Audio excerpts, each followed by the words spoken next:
चक्क चोरट्याने पळवला माल ट्रक। घेरडी येथील घटना।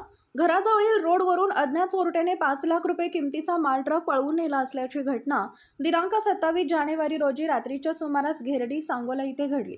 याबाबत सागर पवार धंदा चालक राहणार शेगाव रोड हनुमान नगर जत तालुका जत जिल्हा सांगली यांनी सांगोला पोलीस स्टेशनला फिर्याद दिली आहे। याबाबत अधिक माहिती अशी की दिनांक 27 जानेवारी रोजी दुपारी 3 वाजण्याच्या सुमारास फिर्यादी हे माल ट्रक मधून जत येथील विटा भरून घेरडी तालुका सांगोला इथे निघाले होते। रात्री 11 वाजण्याच्या सुमारास त्यांनी घेरडी येथील नातेवाईक रोहन साळुंखे यांच्याकडे विटा खाली केल्या।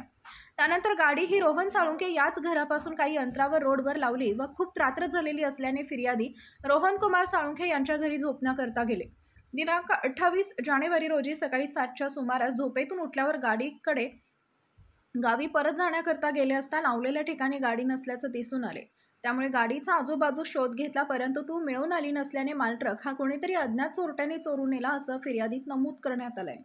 मानदूत एक्सप्रेसच्या बातम्या पाहण्यासाठी आजच मानदूत एक्सप्रेस न्यूज चॅनलला YouTube वर सबस्क्राइब करा आणि बेल आयकॉन प्रेस करा।